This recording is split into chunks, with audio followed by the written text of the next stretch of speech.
कि जैसे मैथ्स और रीजनिंग जैसे सब्जेक्ट है ना, तो आपको देखिए कई बार हमने मैथ्स सर बहुत बार पढ़ लिया, जब टीचर पढ़ाता है तो समझ में आ जाता है, लेकिन बाद में भूल जाते हैं। तो ये क्यों होती है समस्या?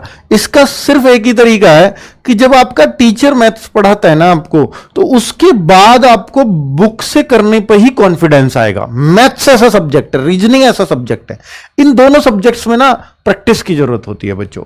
तो इसके साथ आपको मैथ्स के साथ विशेषकर मैं कह रहा हूं कि आपको साथ में बुक से जरूर करना चाहिए।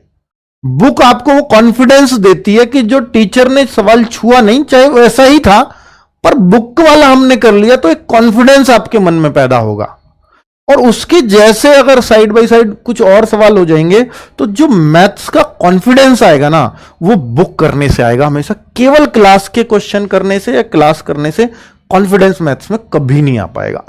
ठीक है, तो ये अब बुक कौन सी करें, तो मैंने आपको बता दिया, एसएससी जीडी का ही अगर आपको एग्जाम देना और यही निकालना है, तो एसएससी जीडी के लिए मैथ्स की बुक अपनी सफिशिएंट है, मोर देन सफिशिएंट है। ठीक है, उसमें सब कुछ है जो आपके लिए आ सकता है।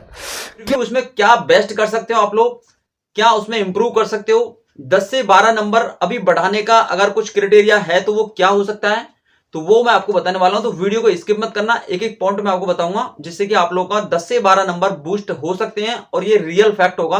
लास्ट तक आप लोग बने रहना। सबसे पहले क्या करना भाई, अगर आप मॉक टेस्ट लगा रहे हो, डेली अगर मॉक टेस्ट लगा रहे हो, तो बहुत बड़ी गलती कर रहे हो, क्योंकि अब आपको डेली मॉक टेस्ट लगाने की जरूरत नहीं है। अब सिर्फ और सिर्फ आपको रिवीजन की जरूरत है।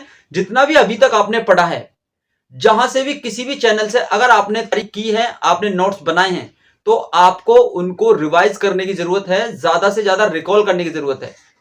माइंड रीडिंग आप लोग करेंगे तभी आप लोग का सिलेक्शन में वो चीजें काम आएंगी, वो चीजें आप लोग उनको राइट कर पाओगे, वरना आप डाउट में ही रह जाओगे कि इसका ये नहीं है, इसका ये नहीं है, चारों ऑप्शन में फंसे रहोगे और आप क्वेश्चन स्किप कर दोगे। समझ रहे हो? तो भाई मॉक टेस्ट, एक मॉक टेस्ट लगा लेना हफ्ते में, आपका काम हो जाएगा। क्योंकि अभी तक का जो डाटा देखने में आया है बच्चों के मॉक टेस्ट के हिसाब से, तो अब आपकी तैयारी होनी चाहिए रिवीजन बेस पे। चारों सब्जेक्ट में आप लोगों को क्या करना है, जैसे कि आपका मैथ है, रीजनिंग है, हिंदी है और जीके है, इन चारों ही सब्जेक्ट में आपको भाई क्या करना है, चैप्टर वाइज में रिवीजन लेने, जहां जहां पे आप लोग गलतियां कर रहे हो। क्योंकि मॉक टेस्ट वीकली आप लगा रहे होगे, तो आपको पता चल भी रहा होगा कि कहां कहां पे आप लोग गलती कर रहे हो। और इस मॉक टेस्ट के हिसाब से आप लोग जब एनालिसिस करते हो ना, तो उसमें हमको अपनी गलतियों का पता चलता है। आप लोग एसएससी जीडी के लिए इन चारों सब्जेक्ट पे ऐसी कमांड बनाओ भाई, आराम से उसको सॉर्ट आउट कर लो। और जितना भी बड़ा क्वेश्चन देखोगे ना, पढ़ने में भाई टाइम वेस्ट मत करना। अगर आपको लगता है आप कर सकते हो तो ही उसको देखना, वरना उसको स्किप करने की कोशिश करना। ठीक है ना? बाद में देखना अगर टाइम बचता है तो। क्योंकि एसएससी जीडी में सिलेक्शन लेना इस बार इतना ज्यादा मुश्किल हो गया बच्चा, कि पॉइंटों में बच्चे बाहर हुए हैं। अब पॉइंटों में जो बच्चे बाहर हुए हैं, आपको क्या लगता है वो इस बार सिलेक्शन की तरफ नहीं रुकेंगे? तो वो इस बार सिलेक्शन लेंगे भाई और टॉप करेंगे वो बच्चे। तो आप भी